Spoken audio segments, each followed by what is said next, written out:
Hi guys, I'm live. I'd like to talk about something right now. I'd like to talk about time signatures in music.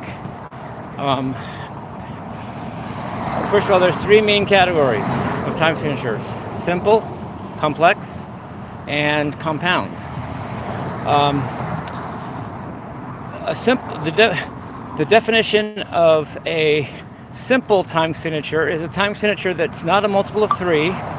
The top number is not a multiple of three. And the top number is, except for one special case, an even number, meaning not an odd time signature. The definition of complex time signature is basically an odd time signature. And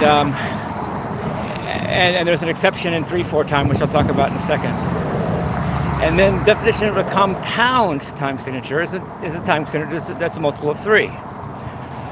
Other than three, but that's another story. We'll talk about that in a sec. So those are the definitions. So there's some crossover between the three categories, but I'd like to start with simple time signatures first. First I'd like to talk about the case of 3/4 time. Three is actually an odd number, which means you could call three a complex time signature. You could call 3/4 time complex time signature. You could even, but it's also even a multiple of three, but it's a trivial case because it's only 3 times 1, so it's not compound in this case. It has to be at least 3 times 2, to be compound.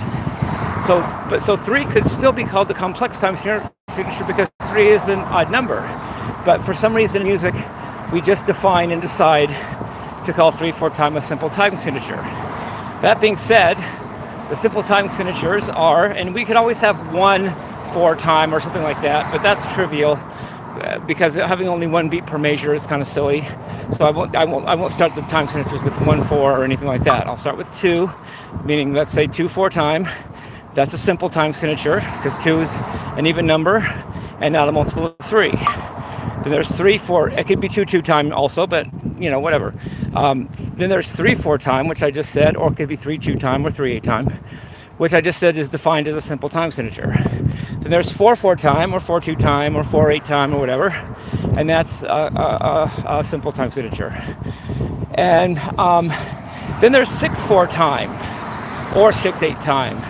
That's one of the crossovers because 6 is an even number. So if you think of it in terms of 2, 2, and 2, or in other words, a bar and a half of 4/4 time, or said a different way, 1 bar 4/4 time plus half a bar 4/4 time, it would be a simple time signature because 6 is an even number. But at the same time, 6 is 3 times 2. So 6/4 time or 6/8 time could actually be a compound time signature too, because it's 6 is 3 and 3, or 3 times 2. So it depends on how you look at it. So 6/4 time can either be a simple time signature or a compound time signature. And then there's 8/8 time and whatever, 8/12, 8/4 time, but 8 is just two measures of 4, so that's not really that significant. Then there's 10/8 time or 10/4 time, but that's just 2 measures of 5/4 time, and I haven't gotten to 5 yet. Then there's 11/8 time. Well, no. Then there's Then there's 12/8. Let's say 12/8 time. 12 could be called simple because it's a simple time signature. 12/8 time could be called a simple time signature because 12 is an even number, but 12 is just 3 measures of 4. In other words, 12/8 time would be 3 measures of 4/8 time, or 12/8 time would be 2 measures of 6/8 time. So it's redundant in that sense, but it's not. But actually 12/8 time is considered a compound time signature because 12 is a multiple of 3. So there's the simple ones I just ran through. Now I'd like to run through the complex time signatures. The complex time signature is just another word for an odd time signature, but except for 3/4 time, which is considered simple even though 3 is an odd number. So the complex time signatures would be 5/4 time or 5/8 time, and that's because 5 is an odd number. Then 7/8 time or 7/4 time because 7 is an odd number. And then 9/8 time or 9/4 time, and that would be complex because nine's an odd number, but 9 is also a multiple of 3. So 9/8 time or 9/4 time could also be a compound signature. So there's the trickiest example of all. Second trickiest would be 6/4 time or 6/8 time. But 9/8 time is really a tricky one, because if you think of it as 5 and 4 beats, it's an odd time signature or a complex time signature. But if you think of it as 3 and 3 and 3, or 3 beats, 3 beats, and 3 beats, it's 3 times 3. That makes it a compound time signature because 9 is a multiple of 3. So 9 is the most interesting case because 9's an odd number, but it's also a multiple of 3. 6 is an even number and also a multiple of 3, but 9's even weirder because 9 can be a complex time signature if 9 is considered as 5 and 4, or 4 and 5, or a compound signature if 9 is considered 3, 3, and 3. So 9's very interesting. Then 11/8 time is complex because 11's a odd number, and then we already talked about 12. And you can have 13/8 time or whatever, and 15 and all that, but that's pretty obtuse for Western music. I mean, maybe Indian music with the ragas and the sitar might have that stuff, but I'm going to stop. I'm going to make the highest number to be 12 of the top number of the time signature. So now we come to the compound time signatures. This is interesting also. First of all, compound time signature is actually just a slowed down version of a simpler time signature that is that number divided by 3. In other words, the first compound time signature, because you don't call 3 a compound time signature because 3 is only 3 times 1. But the first compound time signature would be 6/8 time, or because 6 is 3 times 2. And then the next one, compound time signature could, like I said, would be 9/8 time because 9 is 3 times 3. And then the next one would be 12/8 time because 12 is 4 times 3. And then you could have 15/8 time, which would be compound because it's 5 times 3, but I won't go all the way up to 15 right now. So the three main compound time signatures are 6/8, 9/8, and 12/8. So I'm going to talk about those for a second. Now, this is interesting. You might say, why do you want to multiply anything by 3? Because here's the deal. Let's start with 6/8 time. If I think of it as 3 and 3, 6/8 time is really a very slow version of 2/8.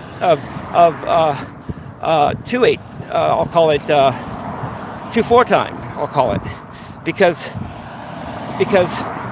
think of 2 beats per measure, but then think of those beats going very slow, like a slow tempo song like Dazed and Confused or Red House by Jimi Hendrix, Dazed and Confused by Led Zeppelin.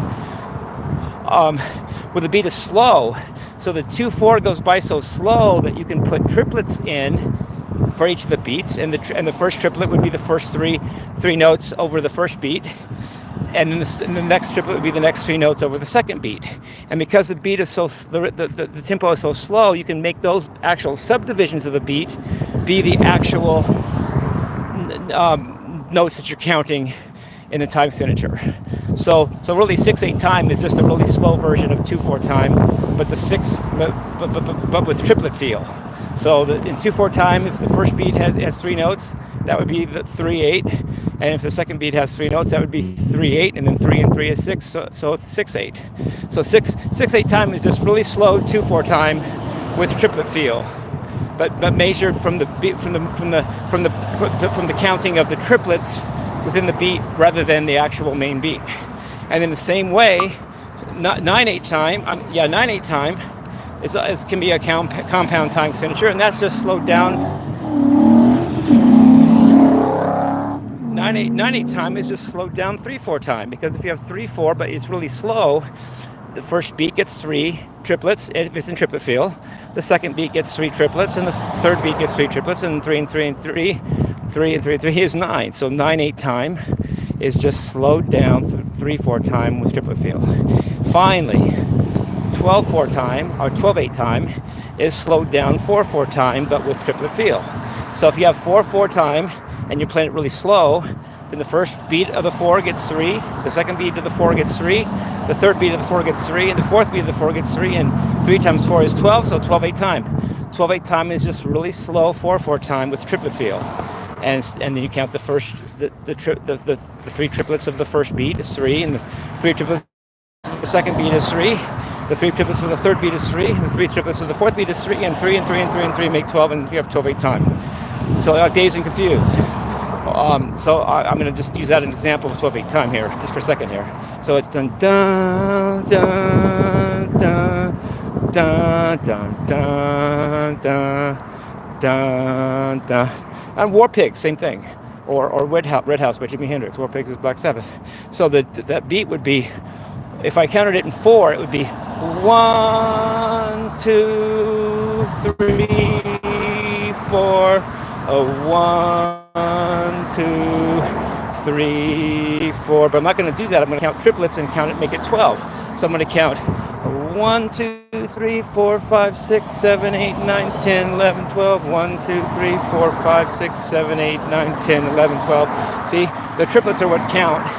And so because the 4/4 is so slow, that the triplets go by slow enough that you can count them as the beat instead of just the 4/4.